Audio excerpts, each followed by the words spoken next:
যাত্রা পড়ে যাত্রা অভিনয় করবি চাকরি ছাড়িদেবি কনফিডেন্স ଥିଲା कि ସେତିକି कॉन्फिडेंस आज भी ना ए प्रिया प्रेमिका भूलिबा जिनिस नुहे आ जहाँ भूली जाए सी प्रेमिका नुहे ଗୋଟେ ରହସ୍ୟ ଅଛି ଆପଣ ଷ୍ଟେଟ୍ ଲେବୁଲ୍ ଜଣେ ଫୁଟବଲ ପ୍ଲେୟାର ତ मनुष्य आगक जावा सहित केतरा जिनस पछरे रही जाए तारी भितर से अध्यायटी रही जाइए ना सेमती किसी ना स्थान मु बनईनी ହଠାତ୍ ପିୟୁଷ ଭାଇ ପୁରା ଚେଞ୍ଜ ହେଇଗଲେ ସିଆଡ଼ କ୍ୟାରେକ୍ଟରକୁ भगिया नाटक भगिया पार्टी हुर्सी भाई करथिला किंतु भाई अप नेले बोली मु बाध्य कि भगिया नाटक भगिया पार्टी कहली एक समय स्मृति अच्छी किसी स्मृति साउंटिबा पड़े किसी स्मृति छाड़ी दे आगक बढ़िबा पड़े न थाए नुह दर्शकों टाइम काढ़ा पड़ो ହାଇଦର ଟୁ ଆସିବ କି कौन हम से समय के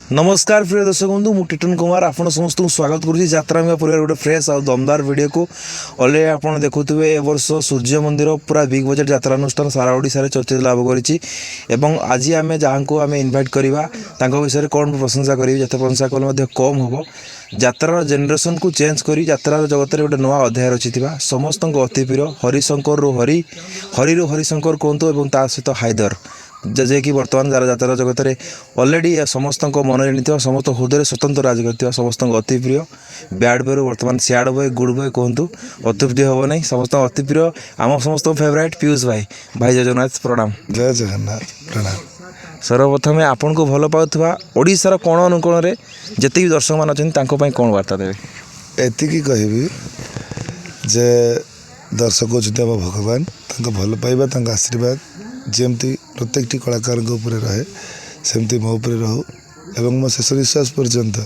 मो दर्शक को मनोरंजन करने निजक नियोजित करी यात्रा जगत को आपन आसिले समझ जानी यात्रा जगत रे ऑलरेडी आपन एस्टाब्लिश कर ऑलरेडी पुलिस रो बर्तमान यात्रा एस्टाब्लिश करनी आपन पुलिस चाकरी छाड़ी यात्रा जगत आसिले समस्त जानी किंतु आ गुटे रहस्य अछि आपन स्टेट लेवल जने फुटबॉल प्लेयर तो सेही जो जिनछड़ा बर्तमान लुचि जाई छि कि ना सेमती किसी ना मनुष्य आगक जावा सहित केतरा जिनस पछरे रही जाए तारी भितर से अध्यायटी रही जाइए ना सेमती किसी ना जितेबाला यात्रा जगत को आसिले यात्रा ट्रेंड गोटे अलग चलता आपड़ जो आसिले ट्रेंड को बदलवाई चाहिए जमती बदलवाई चाहिए गोटे नुआ अध्याय रचापी चाहिए बर्तमान यात्रा ट्रेंड अलरेडी नुआ जेनेरेशन में प्राय चली यात्रा बर्तमान जमदार चली आपको ट्रेंड केवे चेंज करेंगे भाविले निज स्टाइल मु केबे ट्रेंड चेंज करिनी मु केवल मो काम ही करी चली समय क्रमे दर्शक बदली दर्शक बदलिबा द्वारा आपण को लगुच ट्रेंड बदली ना दर्शक दर्शक दर्शक ही ट्रेंड बदल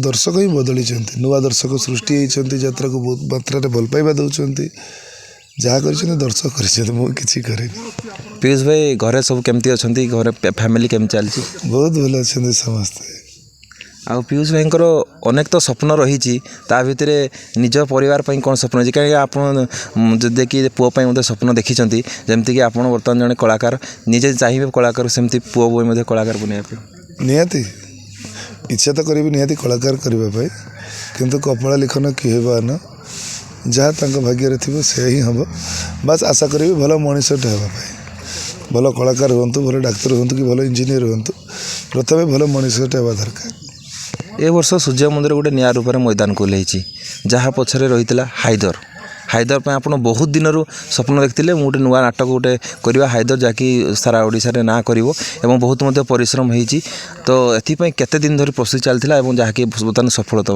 गति कर हायदर तो हूँ लोक प्रशंसा साउंटुची किंतु आमर प्रत्येक नाटक बहुत भल होमर प्रथम नाटक तो लगे जो मुआईश एवं द्वितीय नाटक नखिनानी पुओ भगिया एवं तापर हायदर नपाहुराती नम्रपति आम चारोटी नाटक चारोटी जाक भल तेणु प्रत्येक नाटक देखिले निहाती भल लगे एवं तुलसी कर्नाटर अधायत साथी बहुत जबरदस्त नाटक थिला दर्शक मैंने बहुत भल पाइबा देथिले आपनको बर्तमान ताठू लगुच दर्शक मानक जे ए वर्ष सूर्य मंदिर टीम टिके बहुत भल हो नाटक आज्ञा गोटे नाटक ही कलाकार को तैयारी करे नाटक भल लगुच बोली दर्शक मनोरंजन पाँच यदि नाटक भल न पड़ी था से दर्शक बारी था तेना नाटक भल होली लोक टीम को प्रशंसा कर देखुं खुशी होती ଅନେକ କମେଡ଼ି ଯେତେବେଳେ ଯାତ୍ରା କମେଡ଼ି ଯାତ୍ରା ପାର୍ଟିକୁ ଆମନ୍ତ୍ରିତ କରନ୍ତି ସେମାନଙ୍କ ମଧ୍ୟରେ ସବୁବେଳେ ଗୋଟିଏ ଅବଶୋଷ ରହିଯାଏ ଯେ ଯଦି ନାଟକ ଭଲ ହେଉନି ସେଠି ସେମାନେ ଅନ୍ୟ କଳାକାରମାନଙ୍କୁ ଇନଭାଇଟ୍ କରୁଛନ୍ତି କିମ୍ବା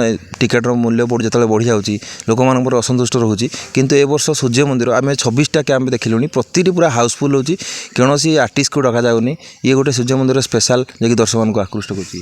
ସେଇଟା ହେଉଛି ଆମ ମାଲିକଙ୍କ ନିର୍ଦ୍ଦେଶ, ତେଣୁ ମାଲିକଙ୍କ ନିର୍ଦ୍ଦେଶକୁ ସମ୍ମାନ ଦେବା ଆମର ଦାୟିତ୍ୱ ଏବଂ ସେଇ ଧାରାରେ ହିଁ ସୂର୍ଯ୍ୟ ମନ୍ଦିର ଚାଲିଛି। ଏବଂ ହାଇଦର ପାଇଁ ଆପଣଙ୍କ ସ୍ପେଶାଲ୍ କ'ଣ କ'ଣ ରହିଛି ଯୋଗଦାନ? ହାଇଦରକୁ ଆପଣ ଟିକେ ଫିଲ୍ମି ଷ୍ଟାଇଲ୍ରେ ଆଗକୁ ନେଇଛନ୍ତି। ଦୀପକ ସାର୍, ଗୁରୁ ସାର୍, ବୈଦ୍ୟନାଥ ସାର୍ ସମସ୍ତଙ୍କ ମିଳିତ ଚେଷ୍ଟାରେ ହାଇଦରର ସୃଷ୍ଟି।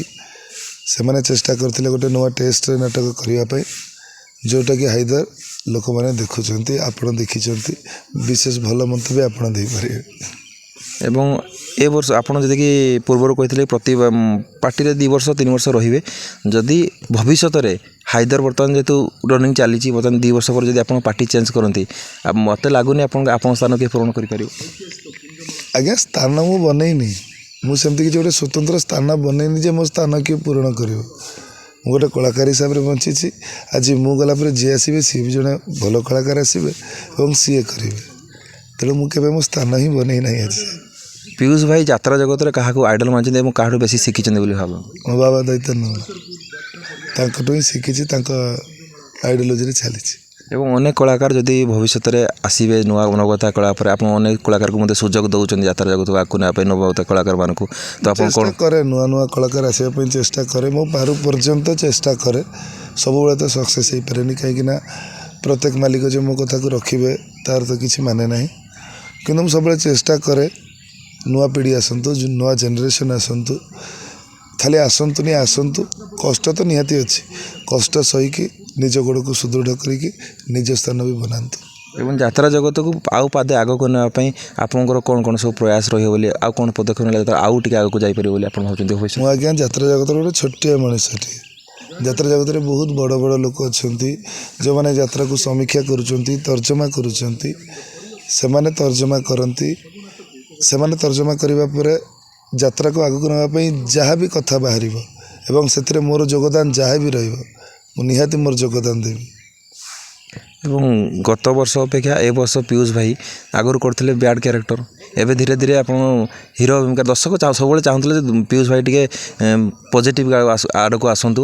ଏବଂ ଏବେ ଗୋଟେ ଦେଖିଥିଲୁ ଆଜି ନାଟକ ଥିଲା ନଖିରାଣୀ ପୁଅ ଭଗିଆ, ଆପଣ ବହୁତ ସ୍ୟାଡ଼୍ କ୍ୟାରେକ୍ଟର ଥିଲା ଯାହା ଦର୍ଶକଙ୍କୁ ମନ ଛୁଇଁଥିଲା। ହଠାତ୍ ପିୟୁଷ ଭାଇ ପୁରା ଚେଞ୍ଜ ହେଇଗଲେ ସ୍ୟାଡ଼୍ କ୍ୟାରେକ୍ଟରକୁ, ତ ସେତେବେଳେ ଆପଣ କେମିତି ଲୋକକୁ କେମିତି ପେସ୍ କରିବେ ବୋଲି ଭାବିଲେ ସ୍ୟାଡ଼୍ କ୍ୟାରେକ୍ଟର ଫାର୍ଷ୍ଟ ଟାଇମ୍? ଭଗିଆ ନାଟକରେ ଭଗିଆ ପାର୍ଟି ହୁର୍ସି ଭାଇଙ୍କର ଥିଲା, କିନ୍ତୁ ଭାଇ ଅଫ୍ ନେଲେ ବୋଲି ମୁଁ ବାଧ୍ୟ ହେଇକି ଭଗିଆ ନାଟକରେ ଭଗିଆ ପାର୍ଟି କଲି, ନହେଲେ ସେଥିରେ ହିରୋ ହୁର୍ସି ଭାଇ ଥିଲେ।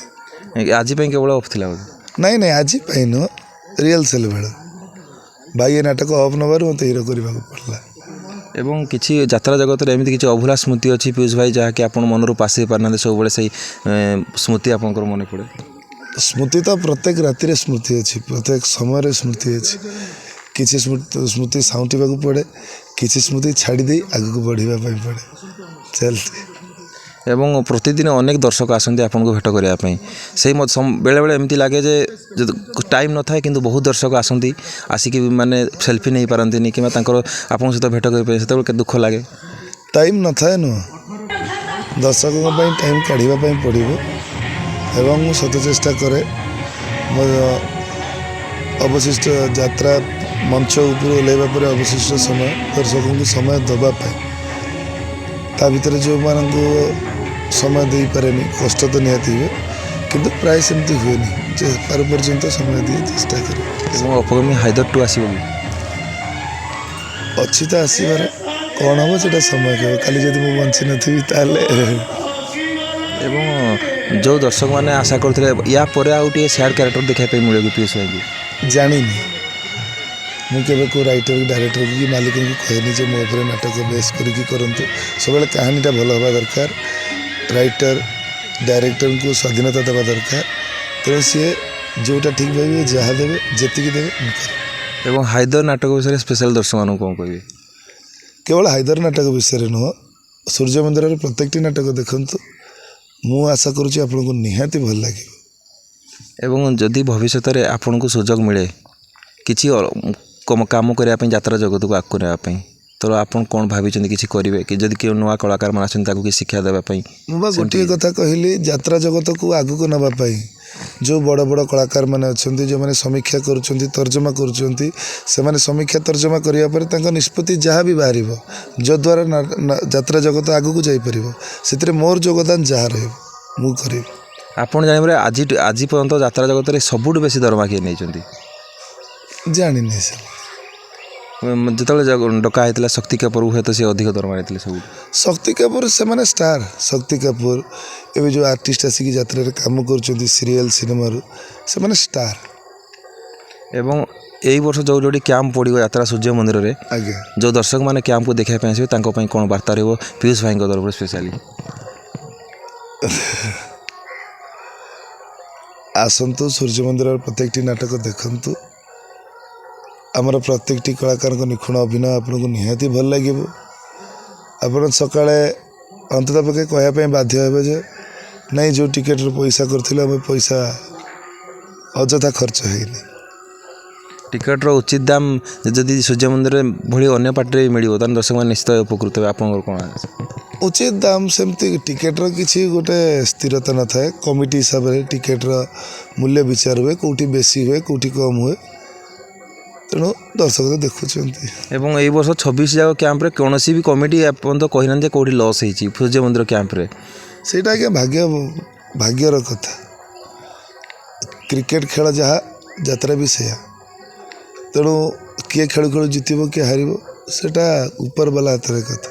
ଏବଂ ପ୍ରତି ନାଟକରେ ଆପଣଙ୍କର ପ୍ରାୟତଃ ଦେଖାଯାଇଛି ବହୁତ ପ୍ରେସରାଇଜ୍ ସିନ୍ ରହୁଛି। ମାନେ ଆପଣ ଯେଉଁଠି ନାଟକ ଯାତ୍ରାରେ କରନ୍ତୁ, ଆପଣ ଯେକୌଣସି ପାର୍ଟି ରହୁଛି, ଆପଣଙ୍କ ଯେତିକି ଅଭିନୟ ରହୁଛି ପ୍ରାୟତଃ ବେଶୀ ପରିଶ୍ରମ ଆପଣଙ୍କୁ ହେଉଛି ବୋଲି ଦର୍ଶକମାନେ କହୁଛନ୍ତି। ତାକୁ କେମିତି ମେଣ୍ଟେନ୍ କରୁଛନ୍ତି ପିୟୁଷ ଭାଇ? ପରିଶ୍ରମ କ'ଣ, ରାତିରେ ତ ଯାହାହେଲେ ତ ନାଟକ ଆରମ୍ଭ ହଉ 1:30, 1:30ରୁ ଆମେ ବାହାରିଲା ବେଳକୁ 1:45 କି 2ଟାରୁ ଭୋର 5ଟା 5:30। ତା ଭିତରେ ମୋର ରାତି ଭିତରେ କାମ ଘଣ୍ଟେ କି 1.5 ଘଣ୍ଟା କି ଅତି ବେଶୀରେ 2 ଘଣ୍ଟା। ତ ସେତିକି ସମୟ ଯଦି ଆମେ ଦିନ ଭିତରେ ଆମ ନିଜ କାମକୁ, ଆମ ନିଜ କର୍ମକୁ ନ ଦେବା ତ ଆଉ ଲାଭ କ'ଣ ଅଛି? ଏତେ କମ୍ ସମୟରେ ଆପଣ ଏତେ ପ୍ରଶଂସା ସାଉଣ୍ଡିଛନ୍ତି ସାରା ଓଡ଼ିଶା ଯାତ୍ରା ଜଗତରେ, ତ ୟାର ଶ୍ରେୟ ଆପଣ କାହାକୁ ଦେବା ପାଇଁ ଚାହିଁବେ? ଭଗବାନଙ୍କୁ, ମା ଶାରଳାଙ୍କୁ, ମା ଉଗ୍ରତାରାଙ୍କୁ, ମୋ ବାପା ମୋ ମା, ଯିଏ ମୋତେ ଆଜି ଜନ୍ମ କରିକି ଦୁନିଆ ଦେଖାଇଛନ୍ତି, ମୋ ଭାଇ ଭଉଣୀ, ମୋ ସାଙ୍ଗସାଥି, ମୋର ସମସ୍ତ ମୋତେ ଭଲ ପାଉଥିବା ମୋ ପରିବାର, ଯେଉଁମାନଙ୍କ ଆଶୀର୍ବାଦ ପାଇଁ ଆଜି ମୁଁ ତିଆରି ହେଇଛି, ସମସ୍ତଙ୍କର ଶ୍ରେୟ ଅଛି। ଏବଂ କରୋନା ଟାଇମ୍ରେ ଆପଣ ରିଲ୍ସ ବନେଇ ମଧ୍ୟ ବହୁତ ଭାଇରାଲ୍ ହେଇଥିଲା ଆପଣଙ୍କ ରିଲ୍ସ। ଆଉ ବର୍ତ୍ତମାନ ବ୍ୟସ୍ତ ରହୁଛନ୍ତି, ଟିକେ ରିଲ୍ସ ବୋଧେ କମିଯାଉଛି? ନା, ରିଲ୍ସଟା ଆକ୍ଚୁଆଲି ଘରେ ସେଟଅପ୍ଟା ଘରେ ଥାଏ, ତ ମୁଁ ଘର ପାଖାପାଖି କ୍ୟାମ୍ପ ହେଲେ ଘରକୁ ଯାଇ କରେ। ଏବେ ଟିକେ ଦୂରରେ କ୍ୟାମ୍ପ ଅଛି ବୋଲି ଘରକୁ ଯାଇପାରିନି, ରିହର୍ସାଲ୍ ଟେନସନ୍ ଭିତରେ। ତ ଘରକୁ କେତେବେଳେ ଯାଆନ୍ତି, କେଉଁ ଟାଇମ୍ରେ? ପୁଣି ଘରେ ଯେହେତୁ ଫ୍ୟାମିଲି ଅଛି ନିହାତି ଟାଇମ୍ ଦେବା ପାଇଁ ପଡ଼ିବ। ନିହାତି ତାରି ଭିତରେ ସମୟ କାଢ଼ି ଫ୍ୟାମିଲିକି ଦେବା ପାଇଁ ପଡ଼େ। ସବୁ ଜିନିଷ ଚେଷ୍ଟା କଲେ ନିହାତି ସମ୍ଭବ। ଏତେ କାମ ଭିତରେ ପିୟୁଷ ଭାଇ ଜଣେ ସାଧାରଣ ମଣିଷ ଭଳିଆ କେମିତି ଜୀବନ ବିତାନ୍ତି? ମୁଁ ସାଧାରଣ ମଣିଷଟିଏ ତ ଜୀବନ ବିତେଇବାରେ ଅସୁବିଧା କ'ଣ?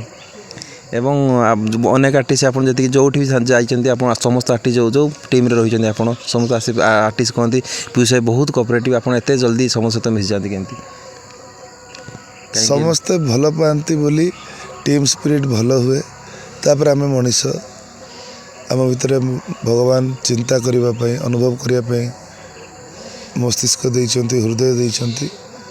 ତେଣୁ ସମସ୍ତଙ୍କୁ ଭଲ ପାଇବା ଦରକାର। କାହାକୁ କଷ୍ଟ ଦେଇ କିଛି ଲାଭ ହିଁ ନାହିଁ। ଆପଣ କାହାକୁ କଷ୍ଟ ଦେଇକି ଏକଲା ବସି କେତେବେଳେ ଚିନ୍ତା କରିବେ, ନିଜକୁ ହିଁ କଷ୍ଟ ହେବ। ତେଣୁ ସମସ୍ତଙ୍କୁ ନିଜର କରିକି ଚାଲିବାଟା ଭଲ। ଏବଂ ଛୋଟବେଳେ ଯେତେବେଳେ ଆପଣ ପ୍ରଥମେ ଜୀବନ କଳାକାର ଜୀବନ ଆରମ୍ଭ କଲେ, ସେତେବେଳେ ଆପଣଙ୍କର ସ୍ୱପ୍ନ ଥିଲା ଯାତ୍ରା ଜଗତକୁ ଯିବି ନା ଆଉ କିଛି କରିବି? ଆପଣ ଏବେ ଧୀରେ ଧୀରେ ଲୋକମାନେ ଦେଖୁଥିଲେ ଆଗରୁ ସିରିଏଲରେ, କିନ୍ତୁ ବର୍ତ୍ତମାନ ଯେହେତୁ ଯାତ୍ରା ଏତେ ପ୍ରେସର ହେଇଯାଇଛି ଆପଣ ସିରିଏଲକୁ ଯାଇପାରୁନାହାନ୍ତି। ଦର୍ଶକମାନେ ଯେଉଁମାନେ ଆପଣଙ୍କୁ ଭଲ ପାଉଛନ୍ତି ସେମାନେ ଚାହୁଁଛନ୍ତି ଯେ ଆପଣ ବି ପୁଣି ସିରିଏଲକୁ ଫେରନ୍ତୁ। ଏମିତି ମଝିରେ ମଝିରେ ଗୋଟେ ଏପିସୋଡ଼ କି କିଛି ଆସିପାରିବ କି? ନା, ରାତି ଅନିଦ୍ରା ହେଇକି ଦିନ ଅନିଦ୍ରା ହେବାଟା ବହୁତ କଷ୍ଟ। ତାପରେ ସିରିଏଲ୍ ପାଇଁ ଯେଉଁ ଡେଡିକେସନ୍ ଦରକାର, ସେସବୁ ଡେଡିକେସନ୍ ହେଇପାରିବନି। ତେଣୁ ନ କରିବାଟା ଭଲ। ଯଦି ଫିଲ୍ମ ସୁଯୋଗ ମିଳୁଛି ତାହେଲେ ଫିଲ୍ମ କରିବ? ଫିଲ୍ମ ସୁଯୋଗ ମିଳିଲେ କରିହେବ।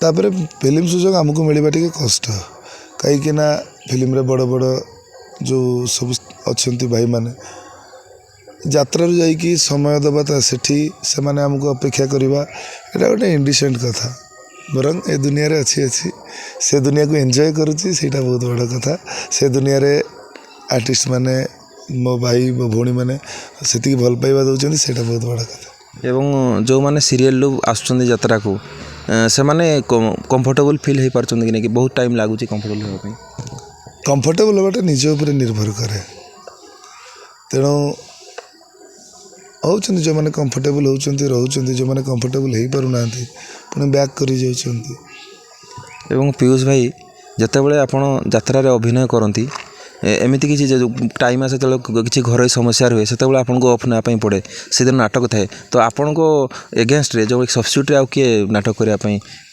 ସେମିତି ତ ଭଗବାନଙ୍କ ଦୟାରୁ କେବେ କୌଣସି ସମସ୍ୟା ପଡ଼ିନି ବାସ୍ ଗତ ବର୍ଷ ଯାତ୍ରା ସମ୍ରାଟ ତୁଳସୀ କର୍ଣ୍ଣାଟରେ ଥିବା ସମୟରେ ପଡ଼ିଯାଇଥିଲି ଅଣ୍ଟା ମାଡ଼ ହୋଇଥିଲା ସେହି ସମୟରେ 4 ଦିନ ଘରେ ରହିବା ପାଇଁ ପଡ଼ିଥିଲା ସେ ବି ବହୁତ କଷ୍ଟ ହେଲା 4 ଦିନ ପରେ ପୁଣି ଯାଇ କାମରେ ଜଏନ୍ କରିବା ପାଇଁ ପଡ଼ିଲା ଯେମିତି ଗୋଟେ ନାଟକ ଫୁଟାଇବା ପାଇଁ ଆପଣ ମାନେ ପୁରା ରିଅଲ୍ କରିବା ପାଇଁ ମାନେ ହାର୍ଡ଼ଲି ପରିଶ୍ରମ କରନ୍ତି ଯେତିକି ରିଆଜ କରନ୍ତି ତ ଆପଣ ଯେତେବେଳେ ରୁମ୍ରେ ରହନ୍ତି ଗୋଟେ ନାଟକ ଯେତେବେଳେ ଆପଣଙ୍କୁ ଲାଗେ ଯେ ଏଇ ନାଟକଟା ଟିକେ ଅଧୁରା ରହିଛି ତାକୁ ମୁଁ ଆଉ ଟିକେ କରିବି କାମ ତ ସେ କେତେ ସମୟ ରିଆଜ କରିବା ପାଇଁ ପଡ଼େ ଗୋଟେ ନାଟକ ପାଇଁ ରିଆଜର କୌଣସି ସମୟ ସୀମା ନାହିଁ କଳା ଗୋଟେ ଏମିତି ଜିନିଷ ତାକୁ ଆପଣ ଯେତେ ଚିନ୍ତା କରିବେ ଯେତେ ନିଜ ଭିତରକୁ ନେବେ ସେ ଆପଣଙ୍କୁ ସେତିକି ରେଜଲ୍ଟ ଦେବ ତେଣୁ ନିଜ କର୍ମ ପ୍ରତି ସେତିକି ଡେଡିକେସନ୍ ହେବା ଦରକାର ଆଉ କିଛି ଏବଂ ଏ ବର୍ଷ ଯେଉଁ ନାଟକ ରହିଛି 4ଟି ନାଟକ ସାରା ଦମଦାର ଅଛି ଏବଂ ଆଗାମୀ ଦିନରେ ସୂର୍ଯ୍ୟ ମନ୍ଦିରରେ କ'ଣ ପ୍ଲାନିଂ ରହିଛି ଆପଣଙ୍କୁ ମ୍ୟାନେଜମେଣ୍ଟ ଟିମ୍ ଆପଣଙ୍କୁ କେମିତି ଲାଗୁଛି ସୂର୍ଯ୍ୟ ମନ୍ଦିର କାରଣ ତୁଳସୀରୁ ଆପଣ ଏବେ ସୂର୍ଯ୍ୟ ମନ୍ଦିର କେମିତି ଲାଗୁଛି ଆମକୁ ତ ଲାଗୁଛି ମ୍ୟାନେଜମେଣ୍ଟ ବହୁତ ବଢ଼ିଆ ଅଛି ସେଥିପାଇଁ ନାଟକ ମଧ୍ୟ ଦମଦାର ଅଛି ବହୁତ ଭଲ